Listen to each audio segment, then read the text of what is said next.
আপনার বিশেষ করে কিন্তু লম্বা বেগুন যেগুলো এগুলো কিন্তু আপনার অনেক বাঁকা হয়, ছোট হয়, কিন্তু হয় হঠাৎ টুকটাক হয়, কিন্তু এই বেগুনটা ভালো হয়, ভালো হয়। বাঁকা কম হয়, কালারও ভালো হয়। সেক্ষেত্রে যে বাজারে যে অন্য জাতের বেগুনও অনেকে নিয়ে যায়, সেক্ষেত্রে আপনার একটা চাহিদা কেমন দেখেন? আয়নটার চাহিদা বেশি, এই রংধনু বেগুনের চাহিদা বেশি, কালারটাও কালার ভালো হয়, বেগুন লম্বা হয়। আমরা শুনলাম যে আপনি আজকে হারভেস্ট করে বিক্রি করছেন এবং দাম কেমন পাচ্ছেন আজকে? এটার দাম ভালো পাইছি, মানুষের অন্যান্যটা চায়, মনে করেন অন্য জাতের বেগুন আছে, আমার এই বেগুন 200 টাকা মন করা বেশি পাইছি। বেশি। তবে আজকে বেগুনের বাজার দরটা কেমন একটু আমাদের জানাবেন। আজকে আমি বেচছি 15 থেকে 1600।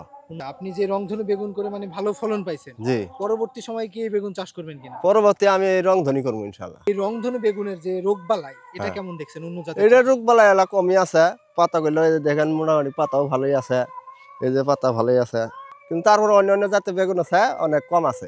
এই যে আপনি মাঠ পর্যায়ে কাজ করতেছেন এবং কৃষকদের বীজ পৌঁছে দিচ্ছেন, সেক্ষেত্রে যে তারা ভালো ফলন পাচ্ছে, এতে আপনার অনুভূতিটা কি একটু বলবেন? আমার অনুভূতি আলহামদুলিল্লাহ অনেক ভালো, যে কৃষকরা যে লাভবান হচ্ছে। আমাদের তো স্লোগানই একটা, যে আমরা ভালো বীজ পৌঁছে দেব, কৃষকরা যেন সফলতা পায়, লাভবান হতে পারে। তো কৃষকরা সকলেই খুশি, মানে আমিও খুশি। বীজ পাতা কৃষকের রাস্তা, ফলন তুলবেন বস্তা বস্তা।